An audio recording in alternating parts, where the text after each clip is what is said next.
3, 2, 1. The Unitarian Universalist Church of Ventura, California, presents a homily by our minister, the Reverend Dana Warsnop, titled Mending History, recorded on Sunday morning, November 21st, 2021.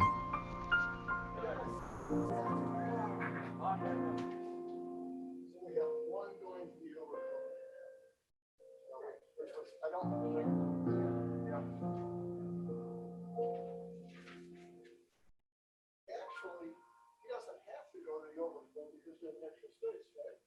That's right.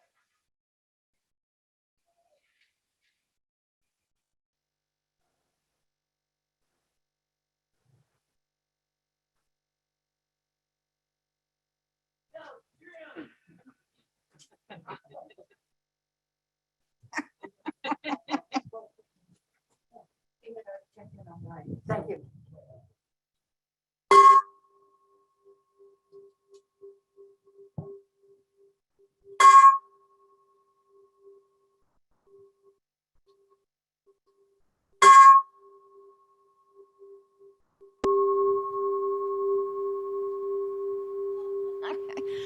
You all didn't see. Gudrun just curtsied.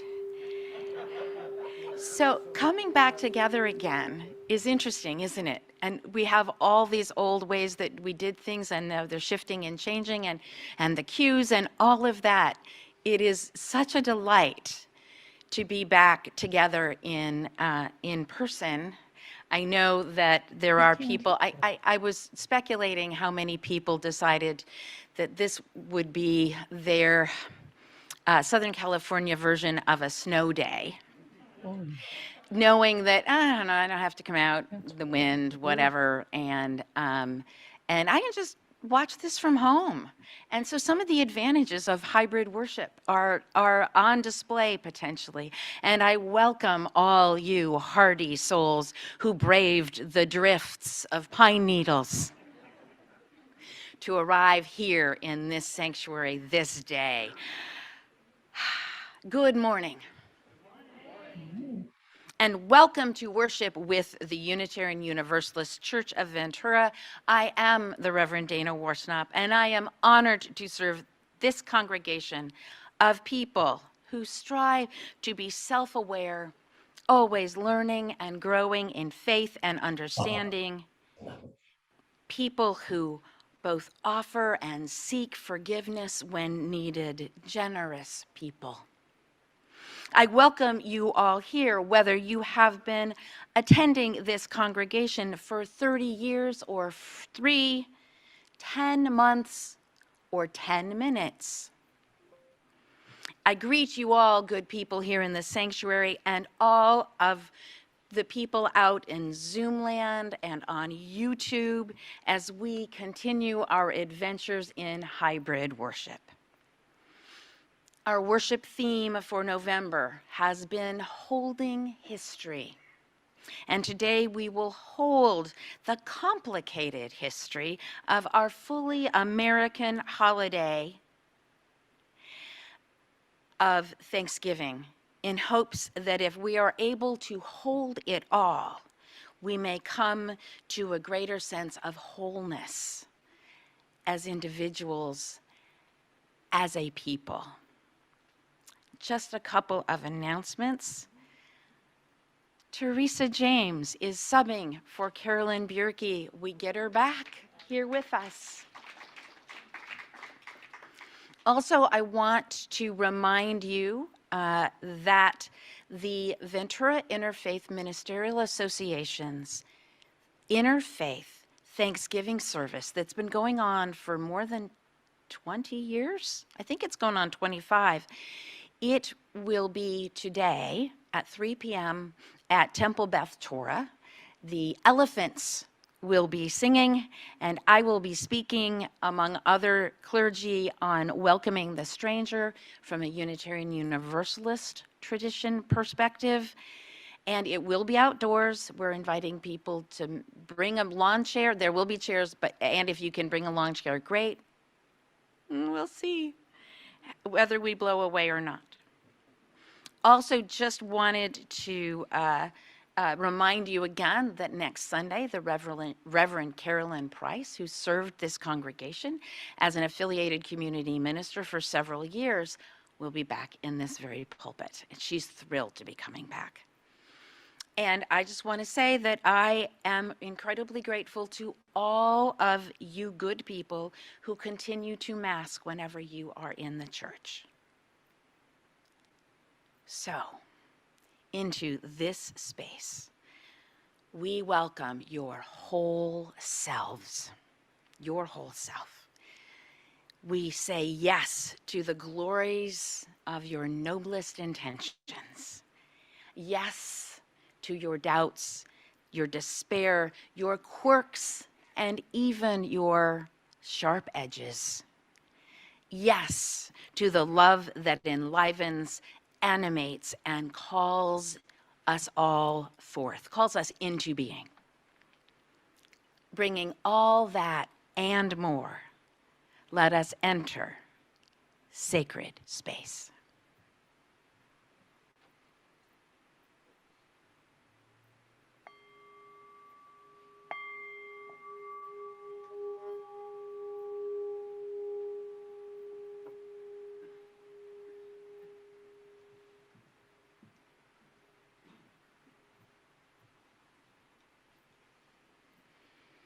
I'm Worship Associate Celia Ortenberg, and we invite those of you who are Zooming or streaming into the service this morning to light a chalice or a candle at home, as Reverend Dana lights the chalice of our free faith here in the sanctuary.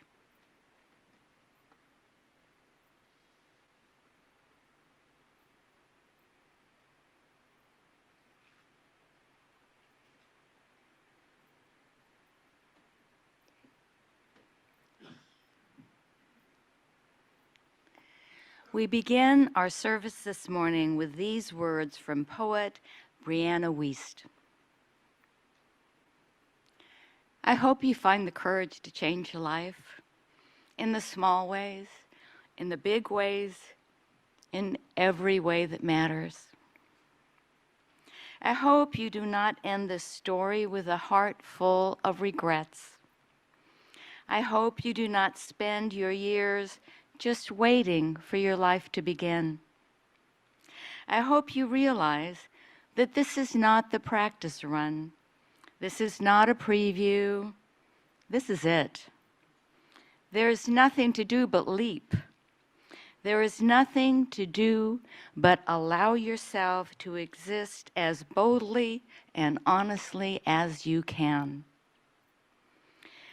You will think you have forever, but you don't. It all happens, and it happens quickly.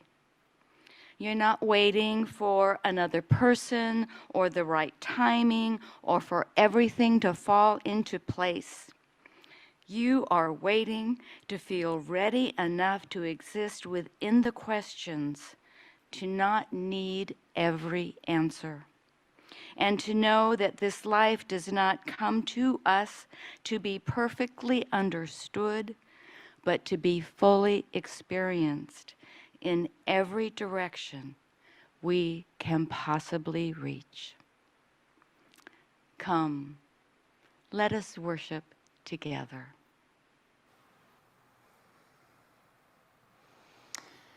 All right, I hope you'll join me in singing in this hymn. One more step. I'll play it through so you get the melody here.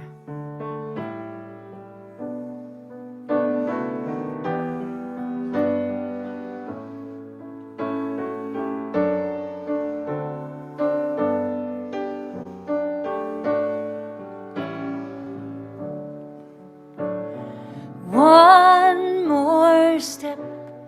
We will take one more step till every peace for us and everyone. Take one more step.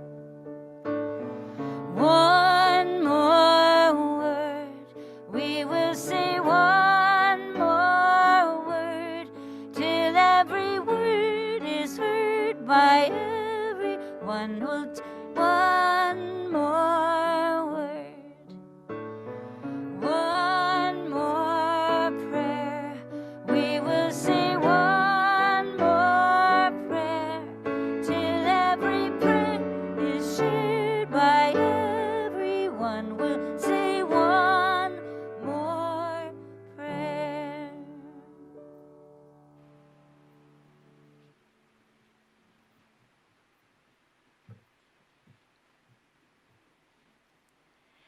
This morning, we get to hear and see another story song by Leah Morris. For our theme this month, Leah chose a story about stories. For our stories can tell us who we are. Though those stories change with each generation, they can hold our history in our past and in our present. And so this will be on the screens for us all, here in the sanctuary and on Zoom.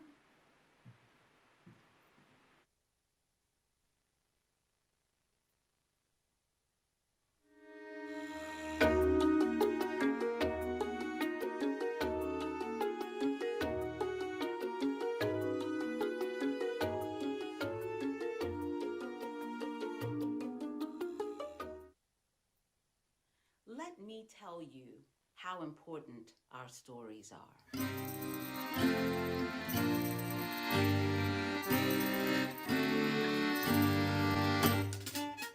Once there was a rabbi who, whenever he sensed that his community was in danger, would go into the forest in a very specific spot.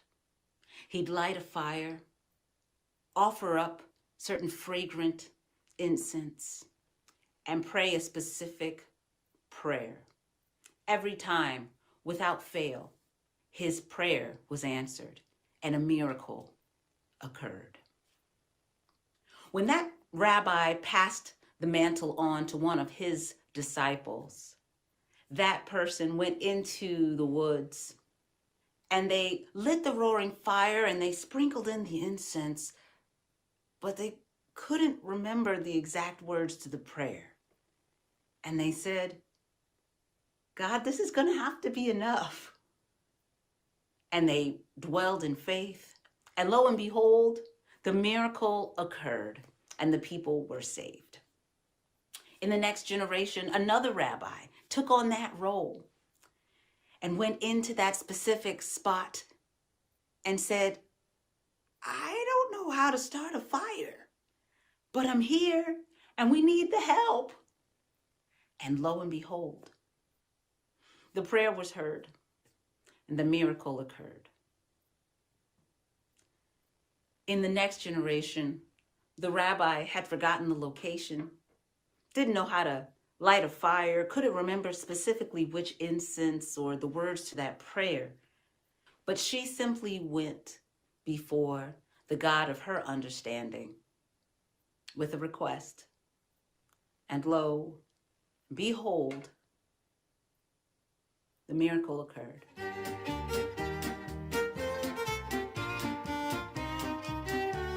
This story illustrates the gifts in holding our history and continuing to show up to the traditions that have supported us and supported our people throughout time, but showing up as we are, as this moment in history. Doesn't matter who you are. It doesn't matter what you do. It doesn't matter what you need or what you're going through. Don't you hold it all in, 'cause everybody ought to see. Don't let your truth be drowned out. Yours is a voice we need.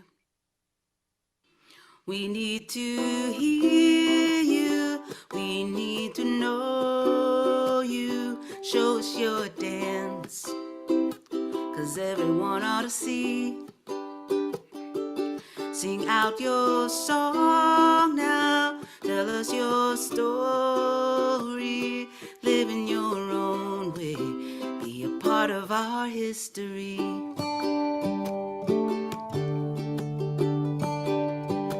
It doesn't matter where you go.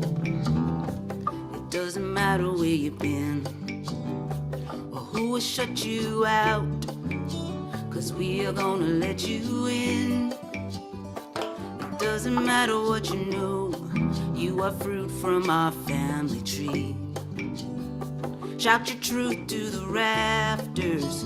Yours is a voice we need. We We need to hear you. We need to know you. Show us your dance. Everyone ought to see. Sing out your song now. Tell us your story. Live in your own way. Be a part of our history. We need to hear you. We need to know you. Show us your dance. Everyone ought to see. Sing out your song now. Tell us your story. Live in your own way. Be a part of our history. In the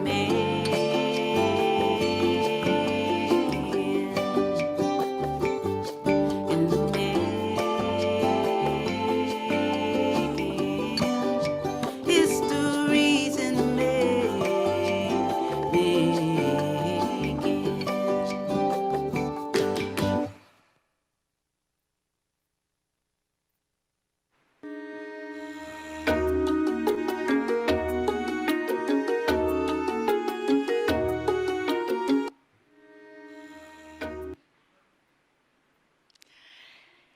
I am so glad that during the pandemic times when we were just on Zoom, that we invited Leah to come and share a whole service with our entire cluster, because it just feels like she's a friend. And it's so good to be able to have such a familiar face and voice over and over. So I hope you are also feeling connected with her. Maybe we'll actually bring her here in actual person one day. Be great. Each Sunday, this congregation gives away our collection to an organization in the larger community or to funds that help people in our own church. Those who are at home have two ways to give: through the link which will be posted in the chat on Zoom, or by texting from your phone at this number, 844-901-1779. Folks present here now can text to give, and once you've done it once, it's very simple to do the second and 18th time. And you also can, if you wish, still write a check or give cash. There's a basket at the back of the sanctuary where you can drop that off on your way out. Our offering today goes to our Unitarian Universalist office at the United Nations, which just represented us. So they represented our faith tradition there at the 26th United Nations Climate Conference in Glasgow, Scotland. For the first time, the nations of the world agreed to phase out inefficient fossil fuel subsidies and reduce coal-generated power. More than 150 countries submitted new climate plans to slash emissions by 2030, calling all countries to revisit and strengthen their own 2030 targets. It wasn't everything we would have wanted, and it was something. And Unitarian Universalists were at that table. This was the 7th climate conference that Caitlin Waddick from the UU Society of Burlington, Vermont has attended. She moderated a 3-hour panel on water equity, reflecting back on the urgency she felt even in 2015, when she took part in a die-in with hundreds of others who lay on the ground together in front of Trump Tower, calling attention to the dangers of climate change. Doris Martin from the UU Ministry of for Earth said, "I urge everyone to redouble your efforts to reduce your own climate footprint and your work for climate justice. This is happening on our watch, Let's not fail. Thank you for giving generously, as you always do.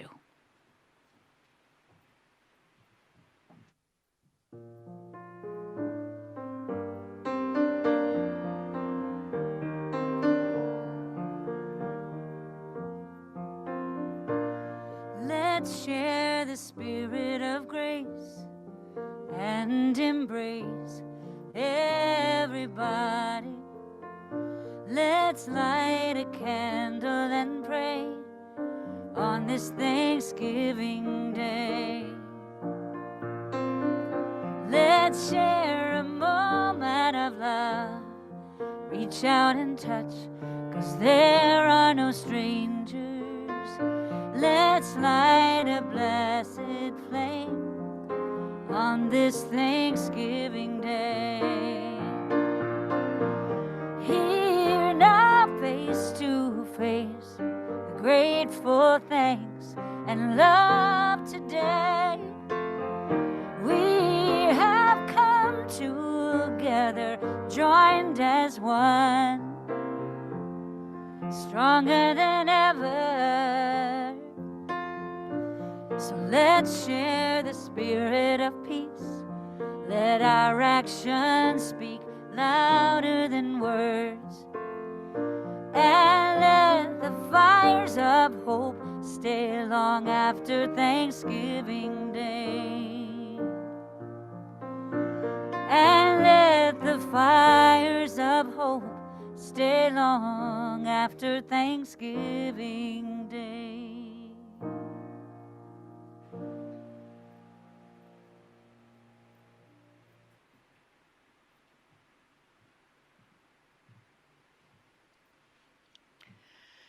We are ever and always grateful for the generosity of this congregation, which weaves a tapestry of love we call community.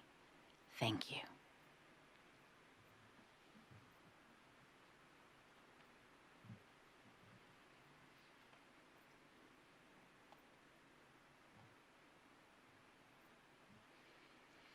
Each week, this congregation shares the great joys and sorrows that grace our lives. And it occurred to me what courage that takes, to share our tender parts, the soft spaces that touch us deeply. It demonstrates our deep trust for each other and our love, and it helps us stay connected and somehow feel whole when we need it the most. In a moment, Reverend Dana will place stones in water for the celebrations and sorrows that have been shared this week. The ripples that go out represent the ways in which those joys and sorrows are felt throughout our community. And I invite you now to speak into the gathered community or write into the Zoom chat the names of those that you wish to celebrate, memorialize, or those in need of the loving embrace of this beloved community. Please feel free to continue to add the names even after the silent pause.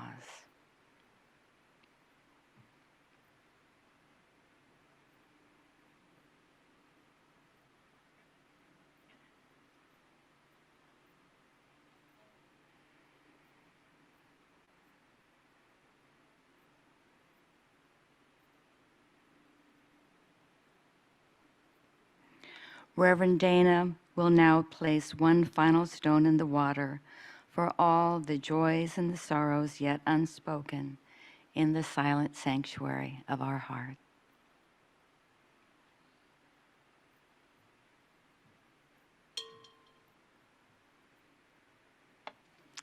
And may we truly be grateful for all that is our life.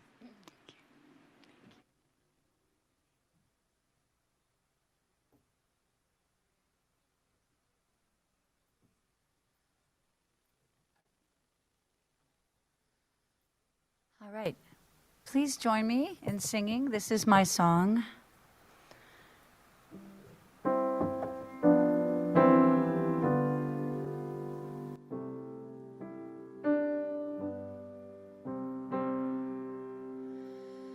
This is my song, O God of all the nations, a song of peace for lands afar and wide. This is my home, the country where my heart is. Here are my hopes, my dreams, my holy shrine. But other hearts in other lands are beating with hopes and dreams as true and high as mine. My country's skies are bluer than the ocean, and sunlight beams on clover leaf and pine. Other lands have sunlight too and clover, and skies are everywhere as blue as mine. Oh, hear my song, O God of all the nations, a song of peace for their land and for mine.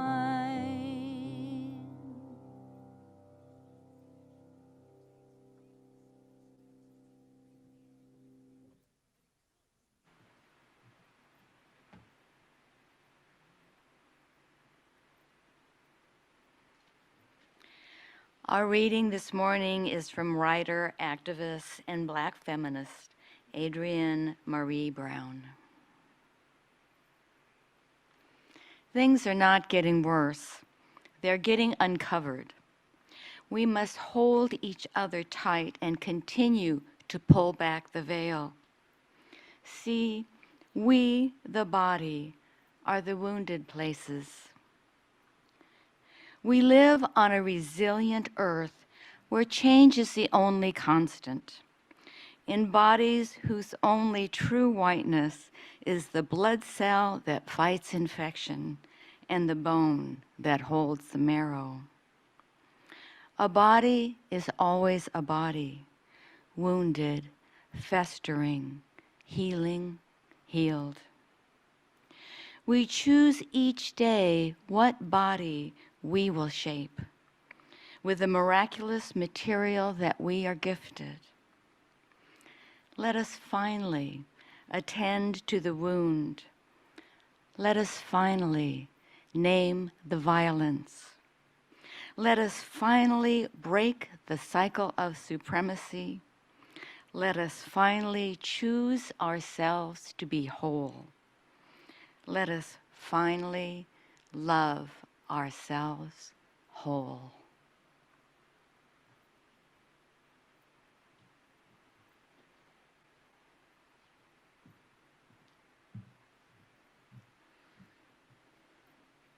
I invite you now into a time of stillness.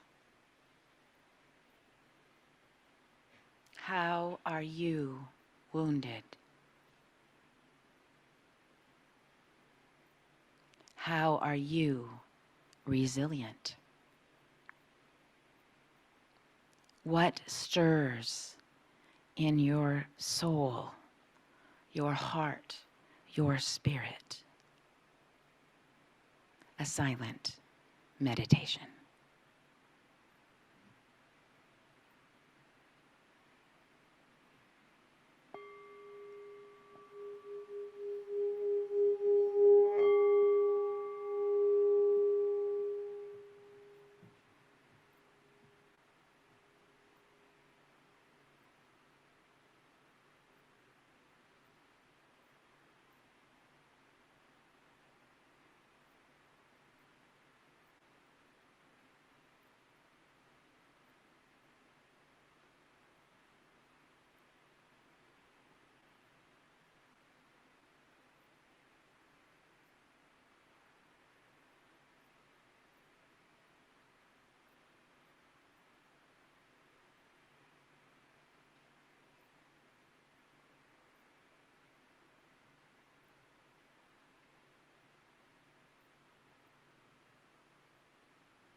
Hunger cannot starve you. Sin cannot shame you. Guilt cannot blame you. Choose love. Choose love. Choose love.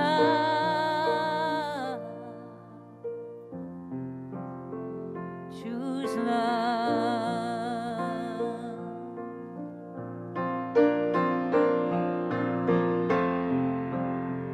When you're doubting your direction,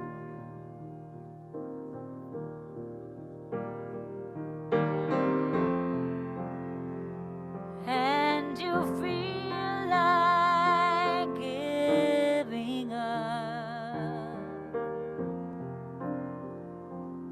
choose love.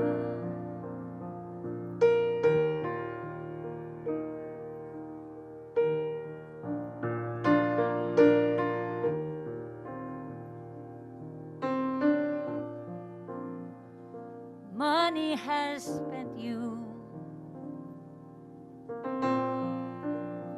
Beauty will tempt you. Fame will fool you. Power will rule you. Choose love. Choose love. Choose love.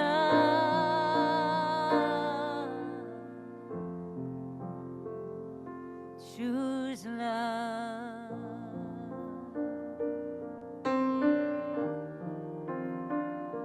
Choose love.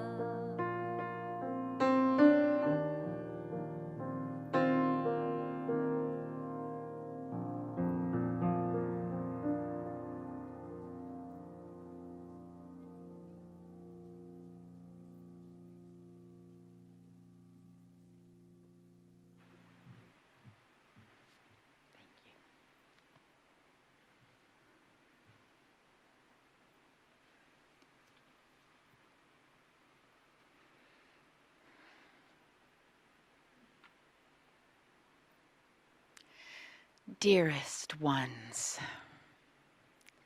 dearest ones,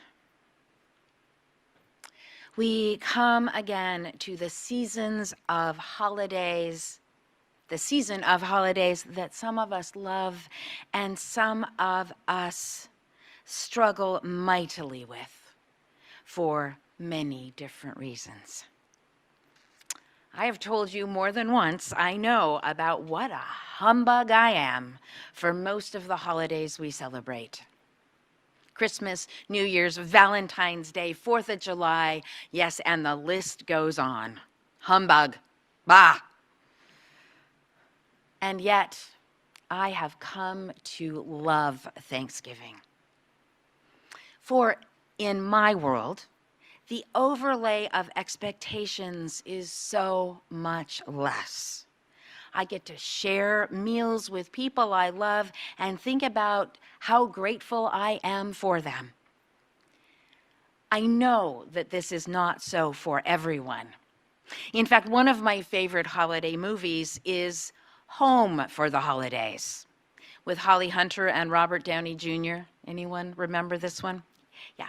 It is the story of a wildly dysfunctional family, all home for Thanksgiving.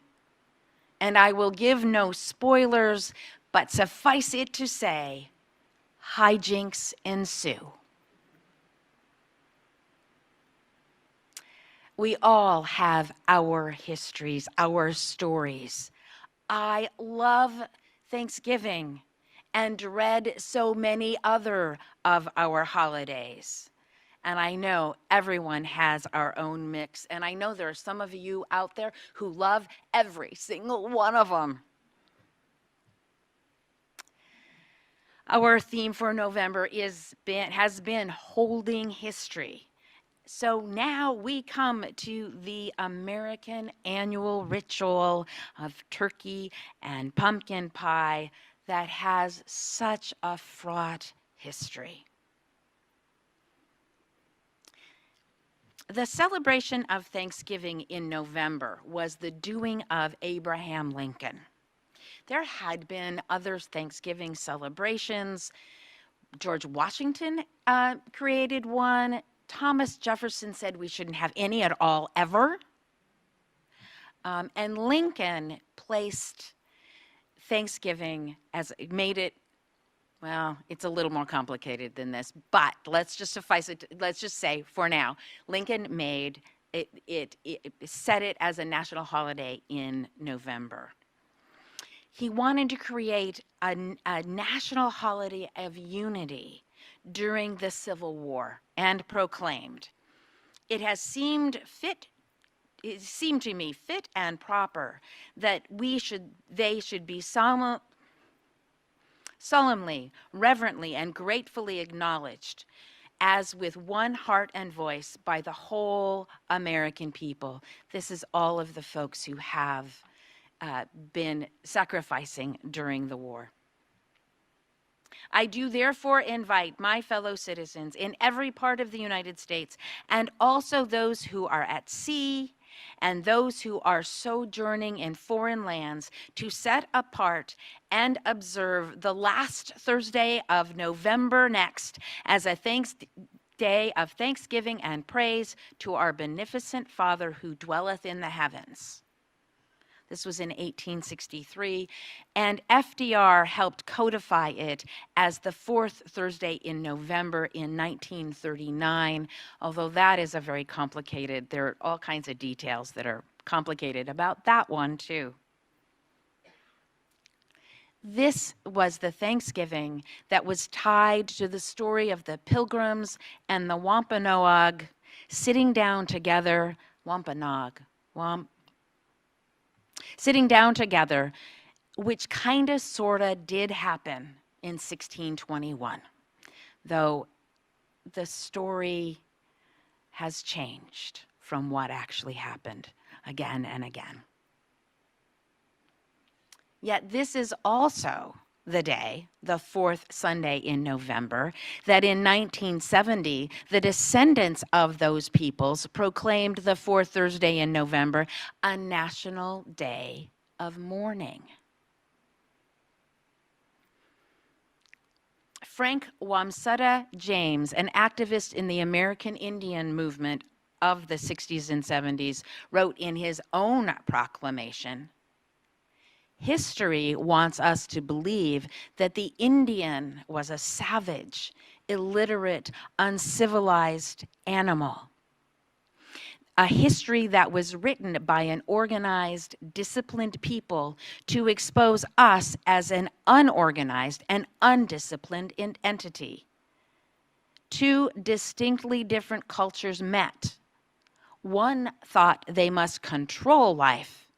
The other believed life was to be enjoyed because nature decreed it. So how do we hold all of this history? Especially as a people who affirm a free and responsible search for truth and meaning. And wow, that's complicated. History is so much more complex than many like to make it. It only comes clear when we understand many narratives, when we take in many perspectives. The history that so many of us learned in elementary school and middle school and high school, that we learned, the story that we learned of noble pilgrims seeking freedom to worship as they were called, who braved a treacherous journey across a wide ocean and nearly died their first winter until they were saved by kindly Indians. That story is based on some historical fact. Facts which were then mythologized for any number of different purposes. Ironically, Lincoln used that myth in a time of civil war when people were fighting and dying to keep the United States united and to end slavery, though that too is far more complicated than that story. The irony lies in using a myth for unity that also then papers over a national genocide. And that story, which papers over the genocide, was used to inspire a battle to free enslaved peoples.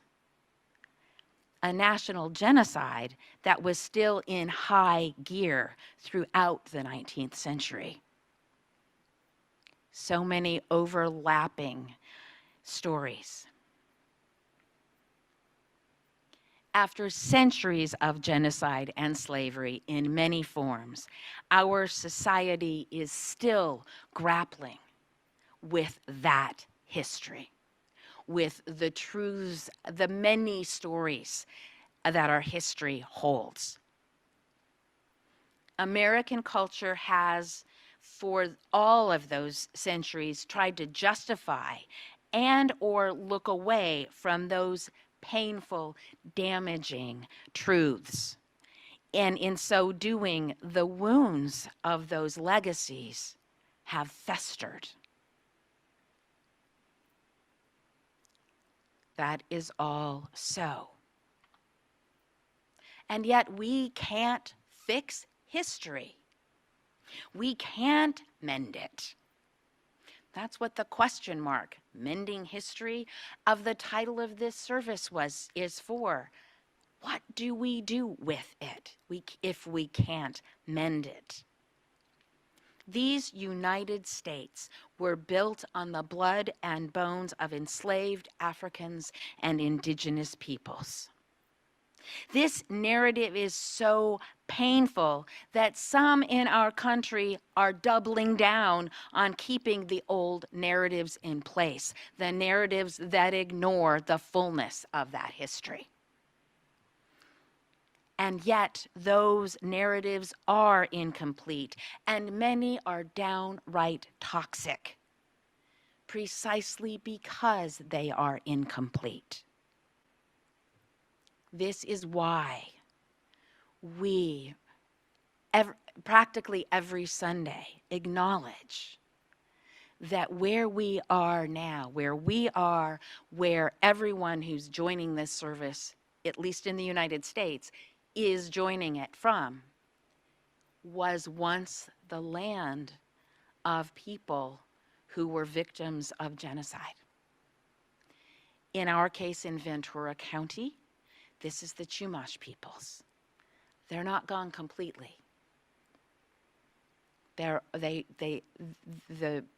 Chumash and their ancestors are still in our community, but it is a vastly different community because of the presence of our ancestors. Well, that's complicated too, isn't it? And yet we need to acknowledge that piece of history, and we do that each Sunday.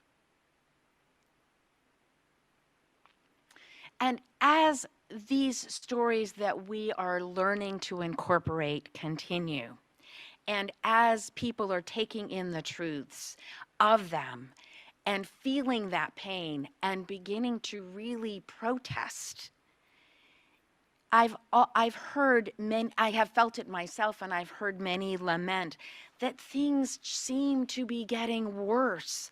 The progress, for instance, the progress of the civil rights movement of the 1950s and 60s feels like it's being destroyed. Yet as poet and activist Adrienne Marie Brown writes, things are not getting worse. They are getting uncovered. What was a bandage over a wound that has never healed is finally being lifted. And of course, torn away sometimes it can feel. And of course, that hurts. So she goes on to tell us we must hold each other tight and continue to pull. We must hold each other tight and continue to pull back the veil and see. We, the body, are the wounded place. How on earth do we mend this history, heal this wound? A few things come to mind, and there are no doubt many, many ways.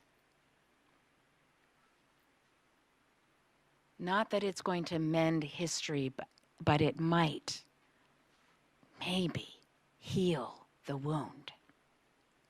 First, acknowledge the truth. Quit denying it. Yet also don't fall into the trap of shame and blame.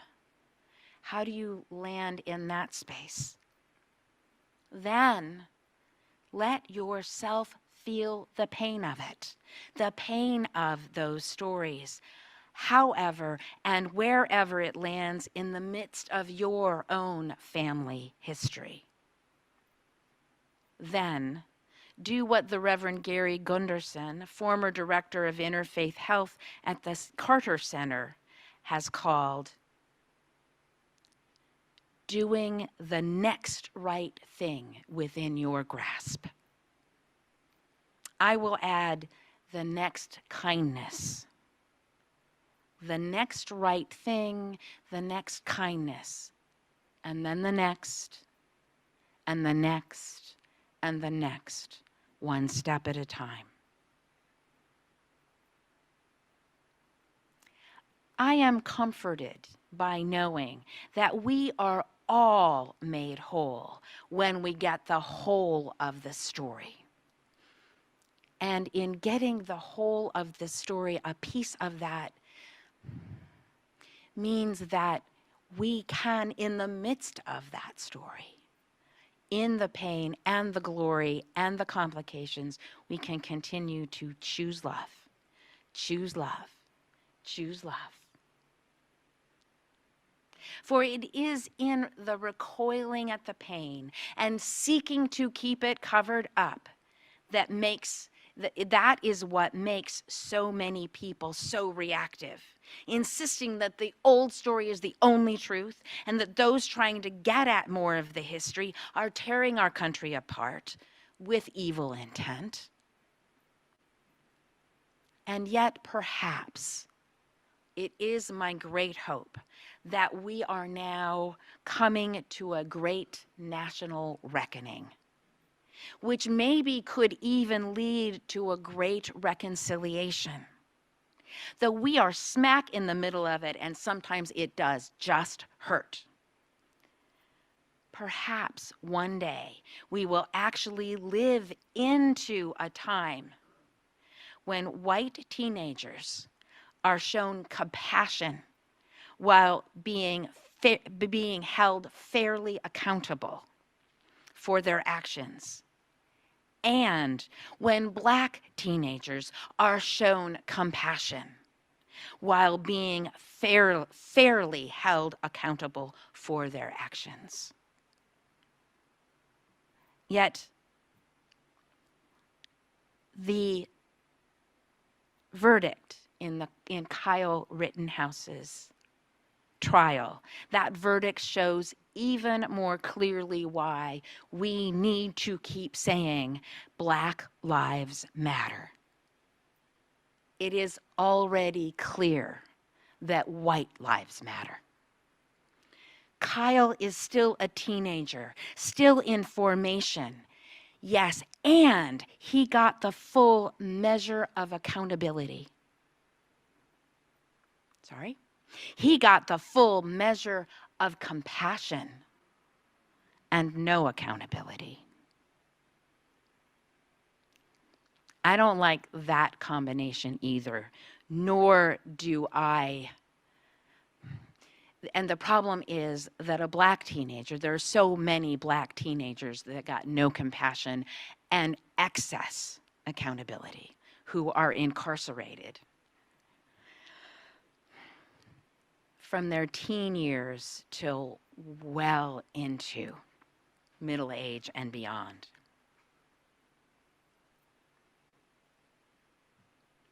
If we can hold on to the fullness of those stories, all of it, having a fuller history can actually make us all more whole. Yes, whole as individuals, each of us wounded by the incomplete narrative of our history in different ways. And more importantly, perhaps, we can live into a wholeness collectively as the fuller narrative acknowledges those who have, at best, been left out of the narratives, and at worst, violently wiped out completely from them, or forced to continue to live in a narrative that oppresses and tortures them on a daily basis. What if we just pull in all of those stories and hold it all? Hard work, but there is wholeness. There is a wholeness and a healing that can happen if and when we do that. We will likely need to keep telling the whole of history in each generation as best we can. As Leah's story showed us, we forget. We forget the story behind the thing, behind the ritual, behind the prayer, and yet it still can serve us. And we need all of the stories together. Your whole story, and your whole story, and yours, to tell for the wholeness to be real. Now, here is one of the rubs in that. Telling the whole of history creates a particular kind of pain for those, and I include myself in this group, for those of us who have benefited from the incomplete history. That also gives us a vested interest in those incomplete and often toxic narratives. Being Unitarian Universalists, a people devoted to a free and responsible search for truth and meaning, can help us get there. Who are we responsible to at Thanksgiving? To the First Nations people? Yes. To our pilgrim forebears too? Yes. We ultimately honor them all by telling the whole of the truth, the whole of the history, by holding it all. And this is another of the hard parts of this work. We have to not run away from the pain and discomfort. Remember, my hero and many of yours, remember that Brian Stevenson says that the work of justice can only be done by people who have the courage to be uncomfortable. This great reckoning will make many uncomfortable at best, and really in pain at sometimes at worst. So stay in that discomfort as best you can, and try very hard not to get defensive. This work is not trying to make anyone feel shame and blame, though it certainly can feel that way if you are in a group that has been traditionally at the heroic center of an incomplete history. working at holding at least two and usually multiple historical narratives at tension with another, at tension with one another is what we are called to do. And as poet Brianna Wiest says, I hope you find the courage to change your life in the small ways, in the big ways, in every way that matters. I hope you do not end this story with a heart full of regrets. There is nothing to do but allow yourself to exist as boldly and honestly as you can. You need to exist within the questions, not requiring every answer. For this life does not come to us to be perfectly understood, but to be fully experienced. We need to tell the whole of history. A body is always a body, wounded, festering, healing, healed, as Adrienne Marie Brown tells us. Think here both of your individual body and of our collective civic body. We choose each day what body we will shape with the miraculous material we are gifted. Let us finally attend to the wound. Let us finally name the violence. Let us finally break the cycle of supremacy. Let us finally choose ourselves whole. Let us finally love ourselves whole. Let us finally, truly choose love. Amen. And may it be so.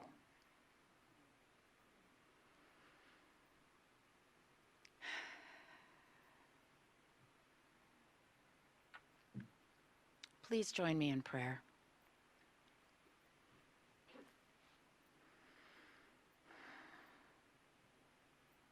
Holy beingness of many names and no name, wholeness that holds all, Spirit of life which dwells within and among and beyond us this day and always.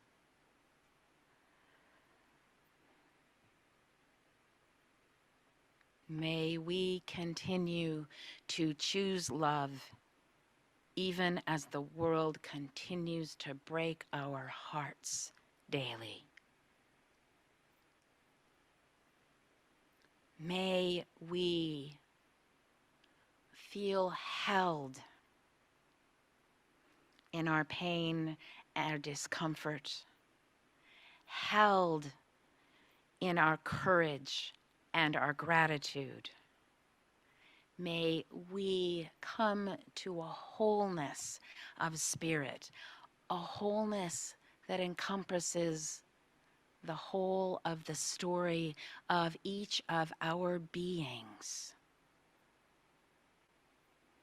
and a wholeness of the story that we create collectively, together, out of many, we become one. And may we do the work, pay attention, make true reckoning with the fullness of our history, that we move to a day where there is a great reconciliation, when all souls will truly be welcome at the table on Thanksgiving and every day. And may all those who are ill find healing. May those who are in despair find hope. May those who are hungry be fed, and those without shelter find home. And may all those suffering, conflict, and war and oppression throughout the world, may they and we know peace. Amen. And blessed be.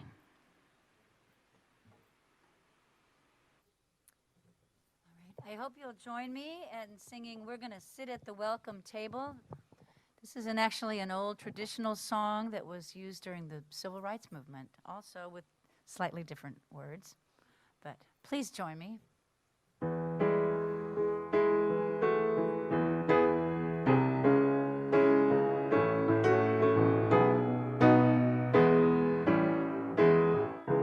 We're gonna sit at the welcome table.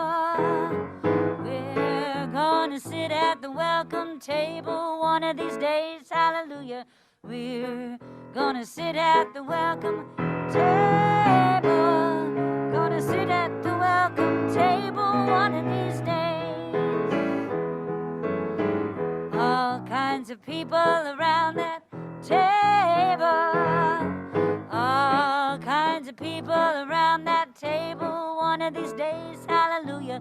All kind of people around that table. Sit at the welcome table one of these days. No fancy style at the welcome table. No fancy style at the welcome table one of these days. Hallelujah. No fancy style at the welcome table.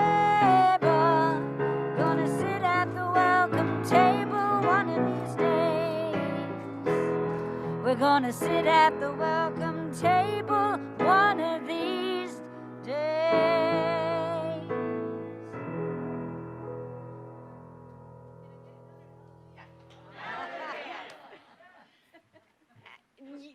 Yell it out at home. You'll scare the dogs and maybe surprise the neighbors, but go ahead. If you will remain standing for the benediction and extinguishing the chalice.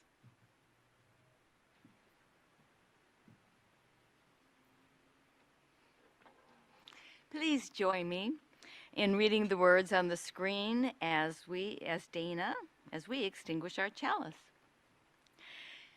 We extinguish the flame, but not the light of truth, the warmth of community, or the fire of commitment, those we carry into our lives until we are together again.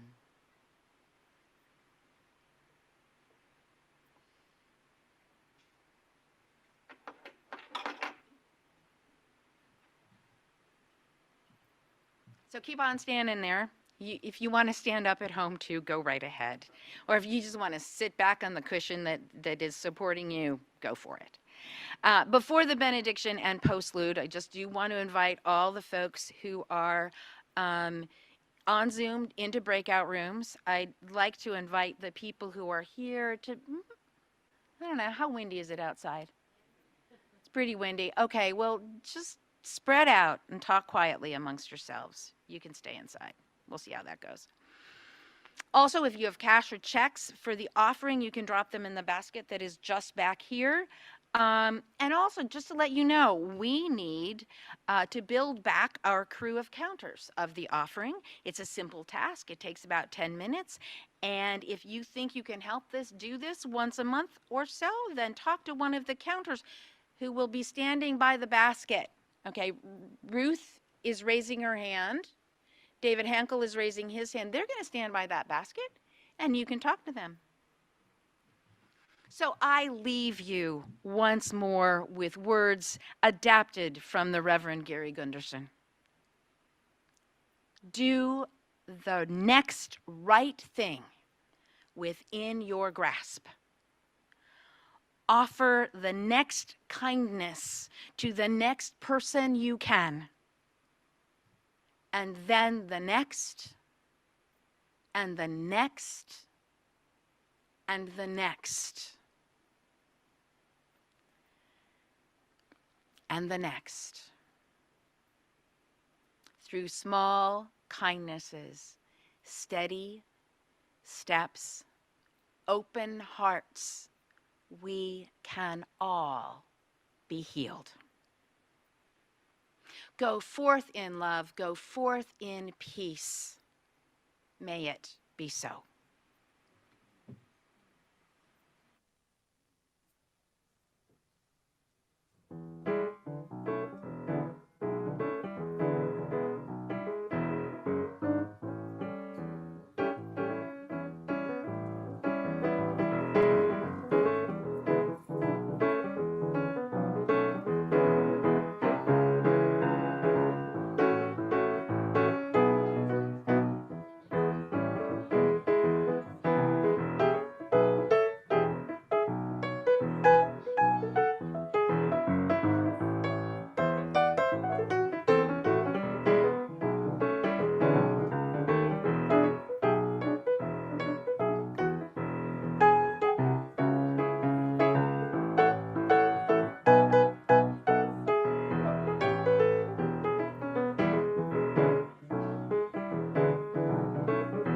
We hope you've enjoyed Mending History, presented by the Reverend Dana Warsnop, recorded on November 21st, 2021, for the Unitarian Universalist Church of Ventura, California.